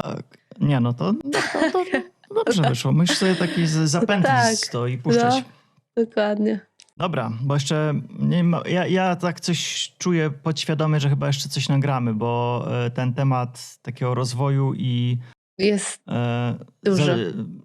liznęliśmy, ale Tak. myślę, że można by kiedyś o tym dłużej pogadać, bo Pewnie. fajnie się gadało, Tak. a no nie mam na tyle czasu, żeby Czasu. też wszystko... Omówić. Zresztą przelecieć. słuchajcie, długie podcasty 3 godziny też nie są fajne, bo No, się bo nikt tego nie ogląda chce się później. tego słuchać. Godzinka, 2 to jest super. Tak jest. Godzinka, To ile jak półtora. już mamy godzinę 53, No tam to- odliczając jakieś krótkie przerwy, Tak. no to z Półtorej półtorej będzie. godziny. Myślę, że jest. Dobra, dziękuję ci bardzo I ja dziękuję. za udział, za to, że zgodziłaś się. Co prawda z polecenia, ale, Tak, ale jestem. jednak zgodziłaś się i doceniam odwagę, bo jednak nie każdy jest taki dzielny, żeby tutaj stanąć Tak. w ogniu moich Pytań. pytań. No czasami nie były łatwe, wiecie. To jest też... No. No to tak wiesz. No, ale proste. Jeżeli ktoś sam siebie dobrze zna, to na wszystkie Tak. pytania idealnie odpowie. O, Dokładnie. Zresztą mamy takie prawo, że nie musimy odpowiadać na Tak. wszystkie pytania i możemy odmówić. I ja... jak ktoś powie weto, to ja wtedy tak, zmieniam pytanie. I dzięki temu, że wiesz, że się pracuje nad sobą, to po prostu jest się w stanie to powiedzieć, bo ja kiedyś bym nie odmówiła, tylko wiesz, Albo byś na okrągło albo bym się jakoś tam rozpłakała, nie? szukała. Albo Nie, się no to- rozpłakała. Przeniósłbym ci Powiedziała, nie chusteczki. chcę, jest. No, także tak. No ja No. też dziękuję ci bardzo za to, że mogę tutaj być i z tobą pogadać. Mam nadzieję, że chociaż jedno zdanie wpłynie na chociaż jedną osobę, Otóż bo to jest też celem moim i pewnie też twoim. No i co? Słyszymy się jeszcze Słyszymy, pewnie. jesteśmy w kontakcie i my jeszcze teraz idziemy zrobić Fotkę. szybką fotę. I cóż, dziękuję za uwagę. Zapraszam do kolejnego odcinka. Tutaj na dole w komentarzu napiszcie, czy Podobało, wam się czy nie? podobało, co ciekawego wynieśliście. Tak, No. tak. No i tyle. I zapraszamy. I zapraszamy. Do widzenia. Do widzenia. Cześć. Hej.